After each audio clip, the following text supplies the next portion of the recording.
Alam mo bang may celebrity dito sa Pinas na nagmamay-ari ng yate na may 5 floors sa loob? At yung presyo nito, pwede mo nang ibili ng 5 mansyon. Kaya i-ready mo na ang mga mata mo. Dahil ito ang top celebrities yacht na magpapabilib sa'yo. Number 5. Gretchen Barretos The Vapor. Ang presyo, nakakalulang 300 million pesos. Alam mo ba itong si Gretchen Barreto na tinaguri ang Queen of Classy Vibes at miyembro ng The Billionaires Club ay nagmamay-ari ng isang yate na kung saan yung presyo nito ay pwede mo nang ipagpatayo ng 5-star na hotel. They spend their weekends moments cruising Manila Bay kasama ang kanyang buong pamilya habang nanonood ng fireworks. At guess what? Hindi lang isa kundi 2 yate ang pagmamay-ari nila ni Tony Boy Cuanco. Isa na dito ang pinangalanan nila sa kanilang anak na babae called Dominique. Pero later on, they changed it to The Vapor kasi naman sobrang laki, parang literal na vapor talaga. Ang presyo nito, nasa 150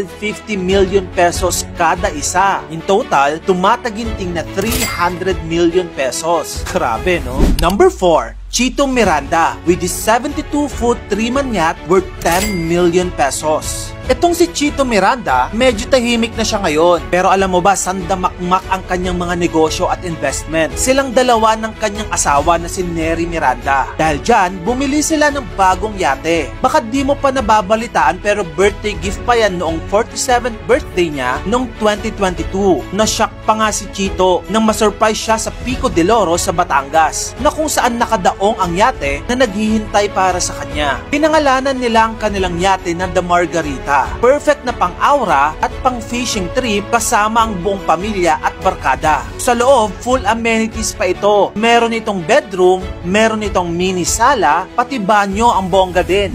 Number 3. Manny Pacquiao. Ang kanyang yate, ang Ferrari ng mga yate. Presyo nito, 250 million pesos. Itong si Manny Pacquiao, champion na sa ring, champion pa rin pagdating sa mga luxury toys. At yung toys niya, hindi lang kotse kundi yate. Finally here, the Pac-Man Super Yacht. In steel. Magnificent 45-meter super yacht called MY the Queen. Itong yate ni Manny Pacquiao, gawa pa ito sa Italy. Fully loaded ito with 2 master's bedrooms. Meron din itong 2 guest rooms at spot para sa 3 jet skis na tig 1 million pesos bawat jet skis. Nireveal din ni Jinky Pacquiao ang yate sa social media noong 2017. At simula noon, naging ultimate summer bonding spot ng Pacquiao family ang yate na ito. Ginagamit nila ito mostly sa Manila Bay, pati papuntang property nila doon sa Boracay. Presyo nito, 250 million pesos. Grabe, no? Mapapasana all ka na lang talaga. Number 2. Willie Revillame's MV Wow Cruiser 1 and 2 worth 100 million pesos. Eto, fun fact tayo. Alam mo ba itong si Willie Revillame, hindi lang isa kundi 2 ang yate niya. Grabe, no? Ito ay ang MV Wow Cruiser 1 na 94-footer yacht na binili pa niya noong 2008. Ito ay nagkakahalaga ng 80 million pesos. Fully loaded ito ng 6 na bedrooms. Meron din itong 4 na banyo. Meron din itong karaoke systems. At pwedeng mag-dock dito ang mga jet skis. Samantalang sa labas naman ito, meron itong outdoor lounge areas na perfect para mag-dine. Yung pangalawa niyang yate ay ang Wow Cruiser 2. Ito naman mas maliit lang pero panalo pa rin ito dahil ang presyo nito ay 20 million pesos. Meron itong 2 bedrooms at 2 bathrooms. Grabe si Kuya Will. Number 1. Chavit Singson. Ang yate niya, Escalera MY Happy Life. Ang presyo ng kanyang yate ay 780 million pesos. Pagdating sa yate ng mga kilalang personality dito sa Pilipinas, walang tatalo kay Chavit Singson. Kasi naman yung yate niya ang isa sa pinakamahal na yate dito sa ating bansa. Hindi lang isa yung yate niya, kundi 2.